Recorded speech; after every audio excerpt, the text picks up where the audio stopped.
It feels a lot more familiar than the last 2 years felt. That's who we are. That's why we've had the success that we've had. You know, we know how to win games. We know how to win playoff games. And we put the work in. We trust in each other. And, you know, the results show in that.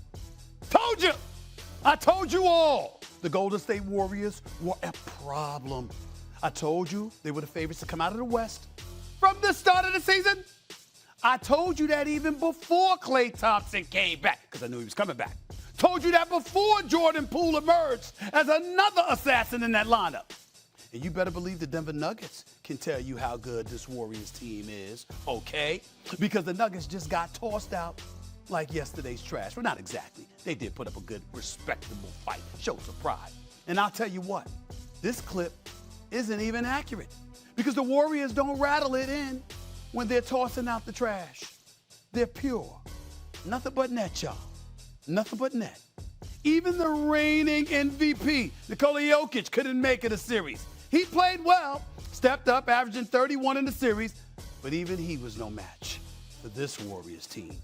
And don't forget, Steph Curry didn't even start until Game 5. Didn't play more than 23 minutes until Game 3. And the Warriors still won with relative ease. KD and LeBron are both sitting at home. KD spending his time taking on all comers on Twitter. But Steph Curry, he's just waking up. He's just getting warmed up. The Warriors are coming. I did tell y'all. You should have listened. Thank you. Winner takes a 3-2 lead in this opening round series. Morant. Oh! A jawbreaker! Morant drives. Morant. Oh, it's good!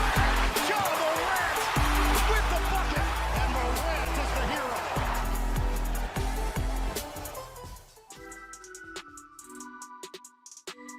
You know how I just opened up the show telling you that I was right about the Golden State Warriors? That they're the clear favorites of the West? Just like I said all along? Well, I'm a little bit worried about those Memphis Grizzlies. I can't front, I am. I have to admit it because Ja Morant, Desmond Bane, and the crew, well, they coming too, all right? This Grizzlies team is incredibly talented. And don't forget, they're the ones that'll have home court advantage against the Warriors after they finish off the Minnesota Timberwolves. But maybe their biggest advantage of all, their ace in the hole. The Grizzlies are too damn young to know better. Too young to know they should be scared of this Warriors team. Memphis is just going to go out there and ball out. And you know Ja Morant has more special moments than him. More game winners, more dunks like this one that would be on every poster, in every kid's room, back in the day at least. I was gonna give baby Stephen a poster of this dunk, and he said no one his age has posters. He wanted a damn NFT.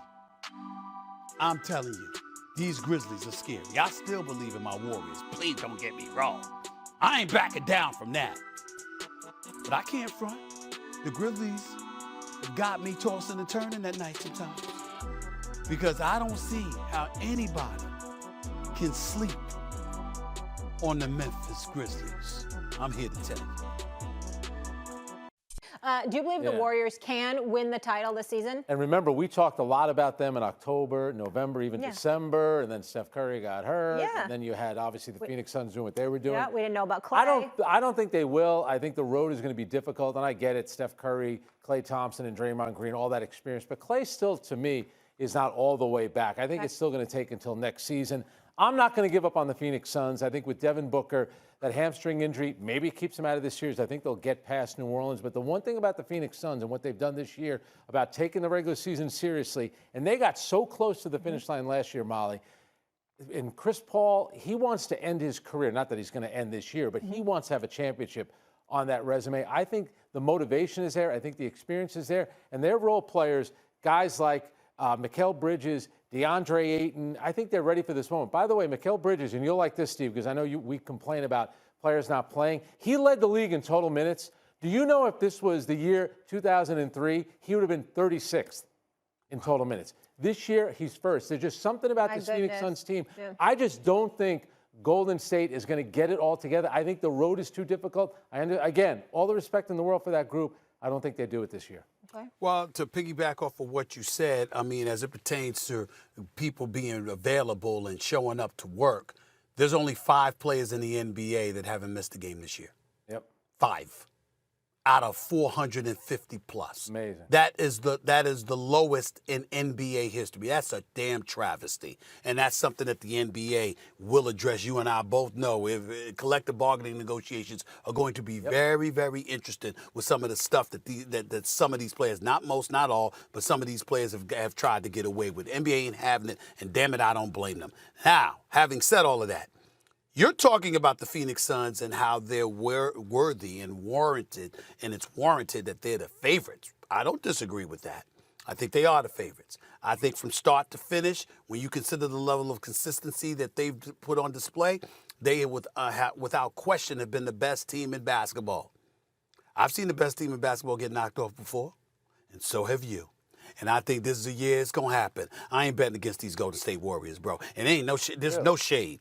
There's no shade on the Phoenix Suns. What I saw from the Warriors, and I got it, matchups, styles make fights. We know that Denver's in over their head because they don't have Jamal Murray and Michael Porter Jr. I get all of that. When you look at Jokic and the big boy DeMarcus Cousins as well, these are guys that you got that set up, but that doesn't work in a matchup like this because you got thoroughbreds, road runners on the other side that are the Golden State Warriors, and they ran Denver out of the state in game 2, out of the state. I mean, I haven't seen a performance like that. I mean, it was something spectacular to behold. And I was actually going to go to that game Monday night, Frank. I was actually going to go to that game. And I said, you know what? I got to be back here too early. I ain't going to do it. So I didn't go to the game. And damn it, I regret it. I really regret it. I should have went to that game because it was that spectacular to behold. Steph Curry, Clay, and then Jordan Poole. This young brother is something special. He is something special. And he's more like Steph Curry than Clay. His movement without the ball, his ball handling skills, his ability to use those skills to get to the basket, and the range with which he pulls up from. Now, that mirrors both Clay and Steph.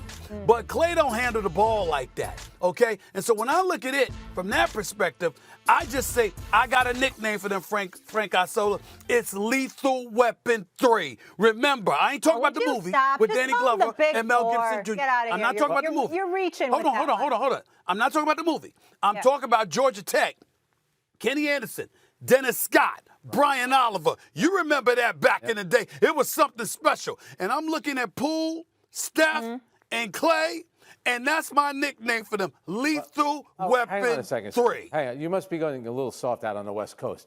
We didn't know anything about Cam Johnson last year. What did he do for Phoenix?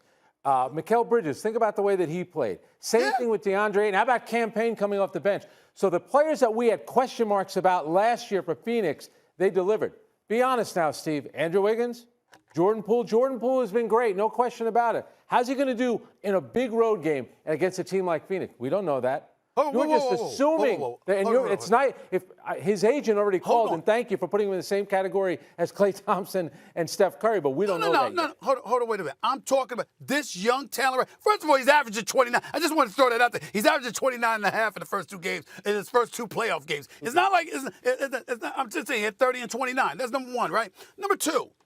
I'm looking at his skill set. Certainly, you know what? The jury's still out. Got to show up. If you go up against Memphis in the next round, assuming they get past Minnesota, you got to go up against them brothers who want all the smoke, right? Came in the game 2, handled their business like they were supposed to. They better had, damn it, okay? Then you got Phoenix. If you're fortunate enough to get past that, don't get me wrong. I'm fully aware of the challenges. I'm just saying, I believe in those brothers. You believe in certain people, why can't I? I'm looking at Steph and Clay. Their resume speaks for itself. Let me get in this here real brother quick. right here, with them on the court, Lord have mercy. Stephen, I'm with you. Lethal Weapon 3.